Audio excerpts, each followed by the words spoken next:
সিরিয়ার সাবেক president Bashar আল আসাদকে মৃত্যুদণ্ড দিয়েছে দামেস্কের একটি ফৌজদারি আদালত। 2021 সালে দেশটির দারা প্রদেশে সংঘটিত অপরাধের ঘটনায় তাকে পরিকল্পিত হত্যাকাণ্ডের দায়ে দোষী সাব্যস্ত করা হয়েছে। একই মামলায় দারা প্রদেশের রাজনৈতিক নিরাপত্তা বিষয়ক সাবেক প্রধান আতেফ নাজিবকেও মৃত্যুদণ্ড দেওয়া হয়েছে। আদালত তাকে পরিকল্পিত হত্যাকাণ্ড ও নির্যাতনের দায়ে দোষী সাব্যস্ত করেছেন।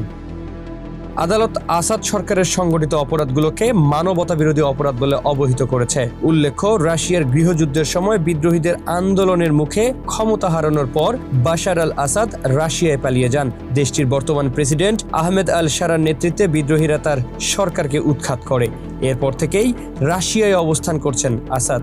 তবে আদালতের দেওয়া মৃত্যুদণ্ড কার্যকর করা সম্ভব হবে কিনা কিংবা এর পরবর্তী আইনি প্রক্রিয়া কি হবে তা এখনো স্পষ্ট নয়। হাসান জিহাদি, মানবকণ্ঠ।